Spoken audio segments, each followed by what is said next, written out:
So now let's talk about verses 6 through 10. In verses 6 through 10, essentially these verses focus on the outcome. What was the outcome of his meeting or conference with the early church leaders here? What was the outcome of this meeting?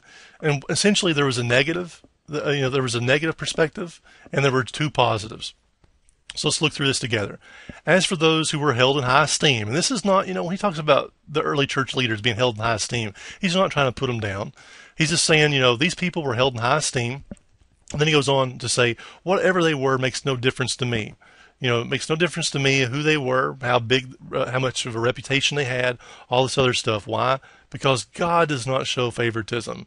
So God equals no favoritism.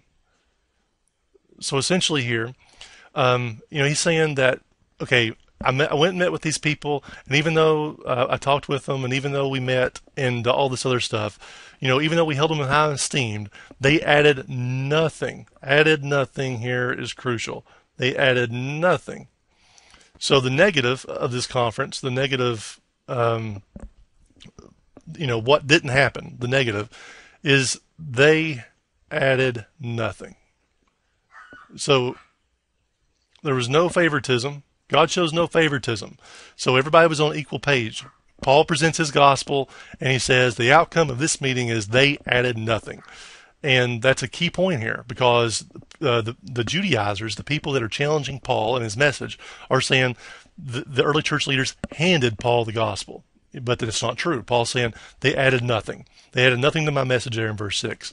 And then as we continue in verse 7, on the contrary, they recognized that I had been entrusted with the task of preaching the gospel to who? The uncircumcised. This will be important. Just as Peter had been entrusted with the message to the circumcised.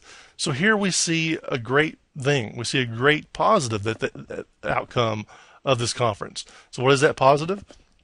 The positive is the early church endorsed what Paul was doing and what God was doing through Paul. In other words, they said that Paul had been gifted to go to the Gentiles. In other words, these non-Jewish, non-circumcised people that didn't know anything about the Jewish traditions, Paul had the gift, had been called by God to go to the Gentiles, and they recognized that. They endorsed it. And then they also recognized that Peter had been gifted with a different ability. Peter had been gifted by God to go to the Jewish people, but that knew more of the traditions and more of the history. So here we see a diversity in gifts. We see a great positive that the early church is recognizing and endorsing, that Paul can go to the non-Jewish people and that Peter can go to the Jewish people, the circumcised people. So it's a great endorsement, a great positive. And that's our first positive that we see in this text. And the second one, the second positive that we see is that they were embraced. If we go back to the text here and we see that in verse 8, for God who was at work in Peter as an apostle to the circumcised was also to work in the apostle to the Gentiles. So then in verse 9, James, Cephas, who is Peter, and John, James, Peter, and John, those esteemed and respected pillars, gave me and Barnabas the right hand of fellowship. The right hand of fellowship when they recognized the grace given to me. This is their way of embracing.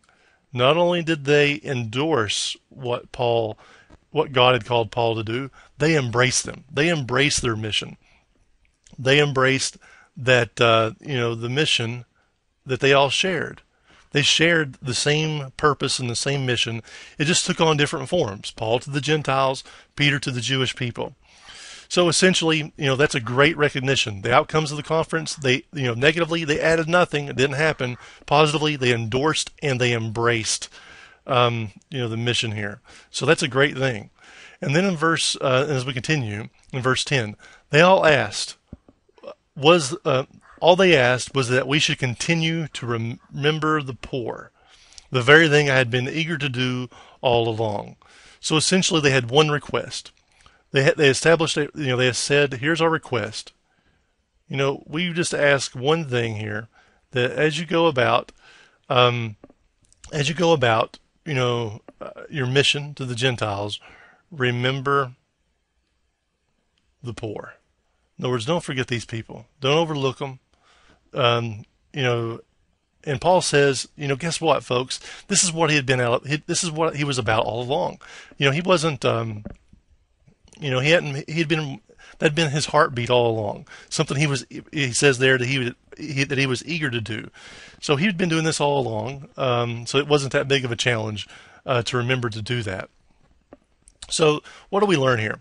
What are some points that we can learn from this passage to take away and apply to our own lives? Well, first, don't show favoritism to people. God didn't show favoritism. Paul, even though he was around the respected leaders in the early church, we shouldn't show favoritism toward people. God doesn't. We can appreciate people, but it doesn't mean we have to show favoritism to people. Don't give them preference and all this other stuff just because of who they are and what kind of reputation they have. So we should see people as God sees people and not show favoritism. And we need to be confident in what God has called us to do. Be confident in our call. Be confident in our call. In other words, as we are confident in what as we realize what God has called us to do, we can be confident in that we're on the right path and that we're doing what God would call us to do. Be confident in our call, and then we can stand against people who are challenging us. But we can also realize this too. As we're doing what God's called us to, we're going to realize that there are all kinds of other people around the world that God has called to this shared mission. God has called us all to fulfill the Great Commission, every Christian across the globe. And we're part of an amazing global movement of people that are actively serving Christ worldwide. So we're a part of this great kingdom of God that is essentially fulfilling this mission around the world. So as we're being faithful and as we're fulfilling our call, we're going to realize that there are going to be people who endorse what we're doing, that will embrace us and give us the right hand of fellowship, because we have a shared mission, a shared purpose, and that is sharing the good news of Jesus Christ globally.